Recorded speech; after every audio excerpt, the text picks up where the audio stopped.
오늘 새벽에 함께 볼 말씀은 마태복음 15장 32절에서 39절까지의 말씀입니다. 마태복음 15장 32절에서 39절까지 말씀 한 목소리로 같이 읽겠습니다.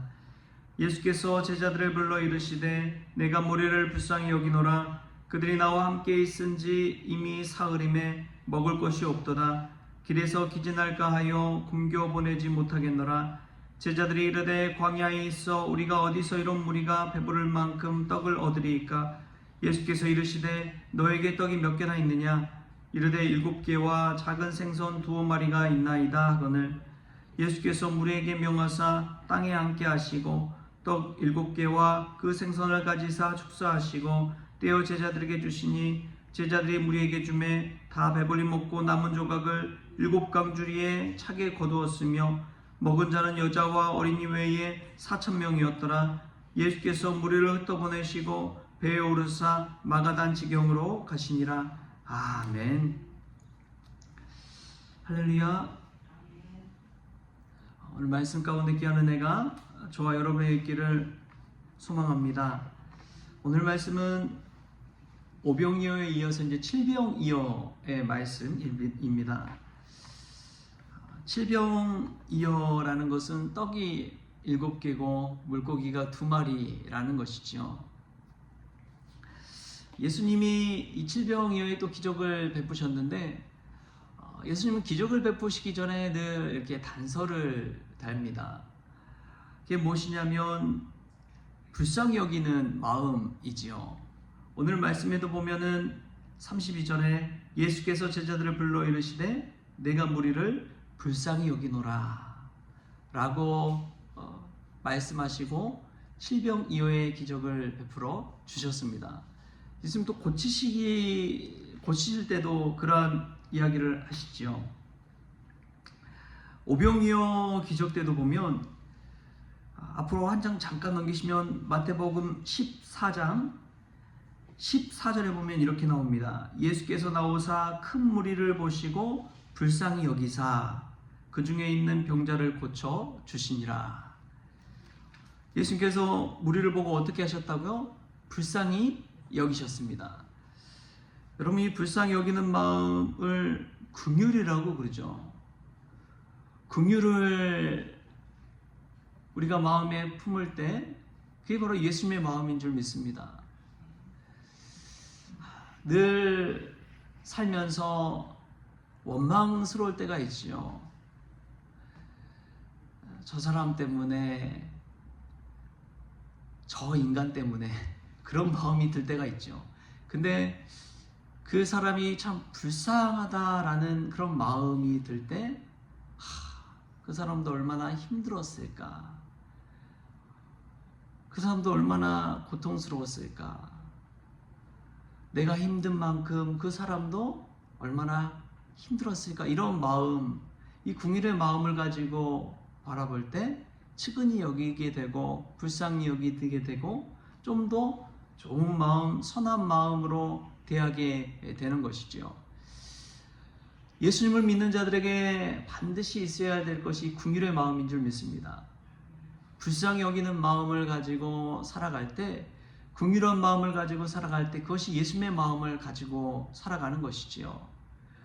여러분, 우리가 누군가를 바라볼 때 이 긍휼의 마음을 가지고 바라보고 있습니까? 아니면 정죄하는 마음을 가지고 바라보고 있습니까? 예수님을 따라 산다는 것은 이 긍휼의 마음을 가지고 사는 것인 줄 믿습니다. 내가 힘든 만큼 상대방도 힘들다는 것을 꼭 기억하십시오. 나만 힘든 것이 아니라 상대방도 힘듭니다. 긍휼의 마음을 가지고 대할 때 깨달을 수가 있는 것이죠.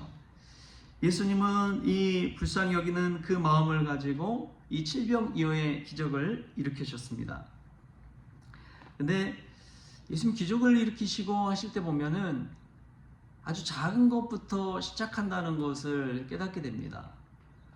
오병이어도 떡 5개와 물고기 2마리로 어떻게 5,000명이나 넘는 사람들을 먹일 수 있어요. 오늘 또 칠병이어지만은 4,000명이나 되는 사람을 어떻게 먹일 수 있겠습니까? 4,000명에 비해서는 질병이어는 아무것도 아니죠. 근데 하나님의 역사는 아무것도 아닌 데서 시작된다는 것을 기억하십시오. 아주 작은 것을 가지고 하나님께서 기도하시고 감사하시고 축사하시고 거기에 하나님의 은혜를 부어주실 때 놀라운 기적의 역사가 일어나는 것입니다. 하나님의 나라는 겨자씨 하늘과 같다고 했어요. 예전에 이제 성경 박물관이 이제 광주 쪽에서 이렇게 열어진 적이 있습니다. 그래서 겨자씨를 한번 보러 갔는데 진짜 작더라고요. 이 손바닥에 올려져 있는 겨자씨 하나를 이렇게 경험해 보는데 와, 너무나 작은 거예요. 근데 그것이 어떻게 큰 고목으로 자라날 수 있을까? 하나님의 기적의 역사인 것이지요. 내 시작은 미약하였으나 내 나중은 심히 창대하리라. 욥기서 8장 7절에 나오는 말씀이지만 우리의 삶 속에서 하나님을 믿는 믿음 안에 살 때 그렇게 창성케 되는 창대케 되는 역사가 일어날 줄 믿습니다. 문맥상으로는 빌닷이 욥을 비난하면서 하는 말이기도 하지만 에브라임이라는 뜻을 보면은 창성케 한 그런 의미가 담겨 있습니다. 갑절의 열매를 맺게 함이라는 의미가 담겨 있습니다. 여러분 요셉의 삶이 그랬잖아요. 요셉의 삶이 에브라임이었습니다. 그가 애굽에 갈 때는 그의 신분이 뭐였어요? 종이었습니다. 종으로 팔려갔어요. 노예에 불과했어요. 물건에 불과했어요. 그러나 하나님이 늘 함께 하시고 그 앞길 형통하게 하시니까 나중에 애굽의 총리가 되었잖아요. 하나님의 손에 붙들리게 되면 하나님의 손에 쓰임받게 되면 이처럼 아주 작은 것이랄지라도 창대케 될 줄 믿습니다. 창성케 될 줄 믿습니다. 오늘 예수님이 칠병이어를 가지고 또 축사하셨잖아요. 감사 기도를 드리시잖아요. 그러고 나니까 이 4,000명이나 먹이시고 얼마나 남았어요? 7강주리가 남았습니다. 오병이어의 기적에서도 12강주리가 남았잖아요. 그런 것처럼 예수님 손에 붙들리기만 하면은 기적의 역사가 일어나고 창성케 되는 은혜가 일어나는 것이죠. 여러분 우리 예수 믿는 사람들에게도 마찬가지입니다. 아무것 가진 것 없을지라도 기도하다 보면 어떻게 되느냐? 하늘을 품는 마음을 하나님께서 주시는 줄 믿습니다. 이준표 목사님의 그 책을 읽다 보니까 참 가난한 어린 시절을 이야기하시더라고요. 그래서 학교 다닐 시절에 도시락도 싸갈 수가 없어서 어떻게 했느냐? 수도가의 물로 배를 채우고 저 뒷산에 올라가 들판에 누워 하늘을 보는데 그런 기도가 나왔대요. 하나님, 내 배는 물로 채웠지만 이 마음은 하늘로 채워 주옵소서. 늘 그런 기도를 했대요. 여러분, 크리스천만큼 하나님을 믿는 만큼 부유한 자가 있을까요? 하나님을 아버지로 모신다는 것만큼 부유한 사람들이 있을까요? 이 하늘을 창조하시고 이 땅을 창조하신 하나님을 아버지로 삼는다면 우리는 얼마나 큰 부유한 자입니까? 우리가 세상 가운데 아무리 미약할지라도 하나님을 아버지로 모실 때에 우리는 얼마나 큰 부유한 자가 되는지를 생각하십시오. 넓은 마음, 부유한 마음을 가지고 사십시오. 그것을 생각할 때 감사하게 되는 것이고 은혜가 있는 것이고 차고 남는 것이 있는 것이죠. 이준표 목사님의 그 강구처럼 하늘을 품는 마음 가지고 살아가는 저와 여러분 될 수 있기를 소망합니다. 이 칠병이어의 기적은 이 아주 작은 것으로부터 시작했다는 것을 기억하시고 여러분 그 작은 것에 감사하십시오. 내게 주어진 것에 감사하십시오. 아무것도 아닐지라도 그것 속에서 하나님이 주신 은혜를 발견하는 자만이 하늘의 신령한 축복을 누리게 되는 것입니다. 또 보면은 예수님께서 먹인 자가 여자와 어린이 외에 4,000명이었지만 예수님께서는 그 놀라운 기적을 일으키시고 보인 행동은 참으로 놀랍습니다. 우리 39절 말씀 같이 한번 읽겠습니다. 39절 시작. 예수께서 무리를 흩어보내시고 배에 오르사 마가단 지경으로 가시니라. 아멘. 예수님을 보면은 참 이해할 수 없는 행동을 할 때가 종종 있습니다.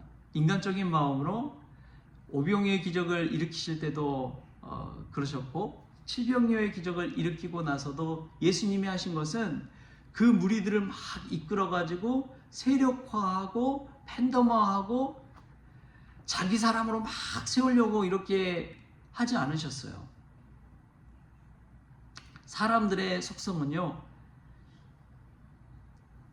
자기 유익을 취하기 마련입니다. 자기 세력화를 하려고 하기 마련입니다. 자기 조직을 자꾸만 만들려고 그래요. 그런데 예수님의 이러한 기적의 역사들을 보면 예수님 자꾸만 흩어보내세요. 흩어버리세요. 오라고 막 하는 것이 아니라 그냥 가라고 막 보내세요. 그런 것을 보면은 예수님 왜 그러실까? 하나님의 나라를 만들려면 여러분, 자기의 그 뜻과 마음을 이해해주는 사람들 다 모여야지, 점점 모여서 힘을 내야지 될 것 같잖아요. 세력화하고 또 크게 막 만들고 그래야 될 것 같은데, 예수님은 무리를 흩어 보내십니다. 무리를 흩어 보내세요. 그리고 또 배에 올라서 또 다른 지경으로 가십니다. 왜 예수님께서는 이런 하나님 나라 사역을 행하셨을까요? 왜 이런 방법으로 행하셨을까요? 예전에 리더십이란 책을 보니까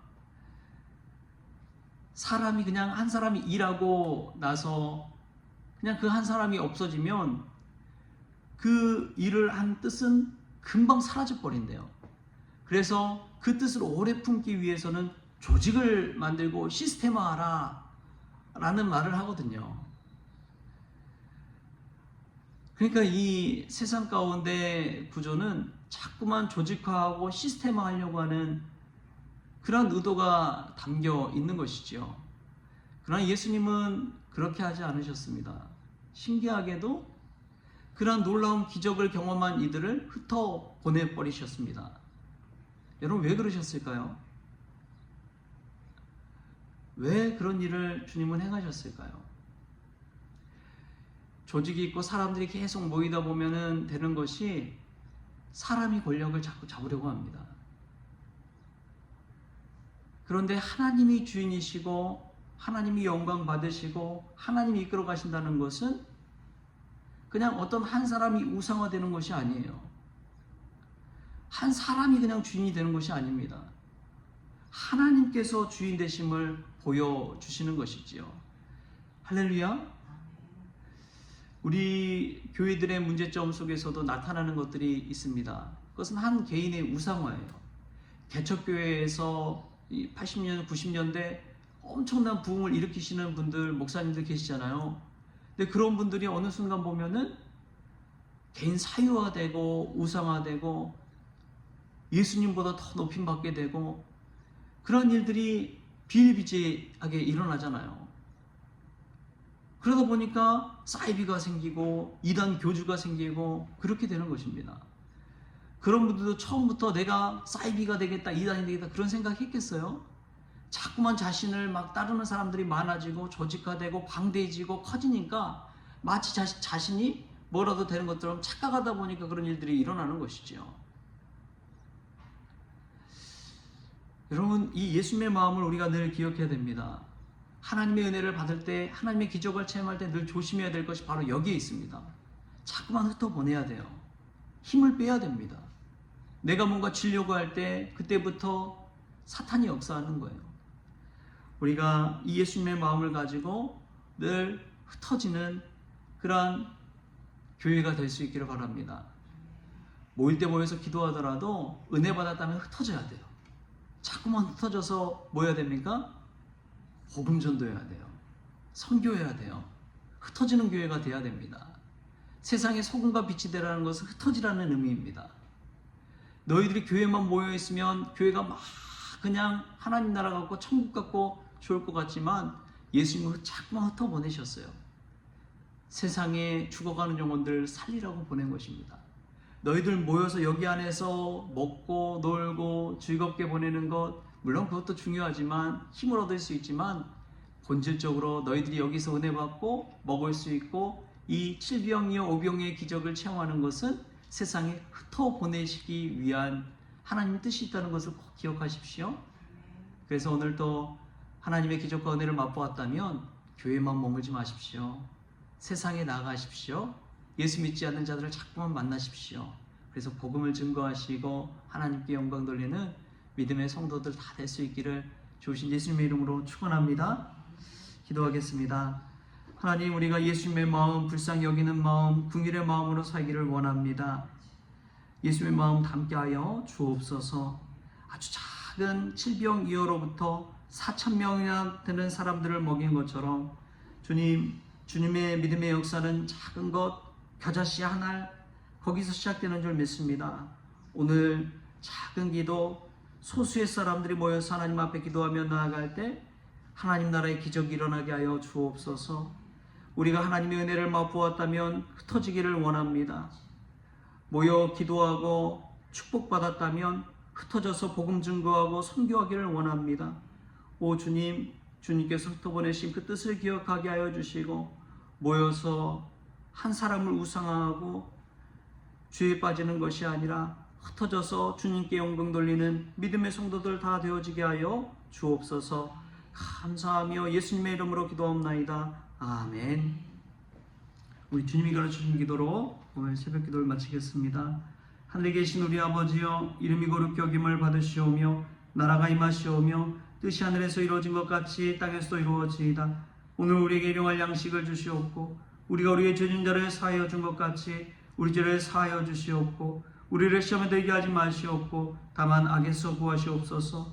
나라와 권세와 영광이 아버지께 영원히 있사옵나이다. 아멘.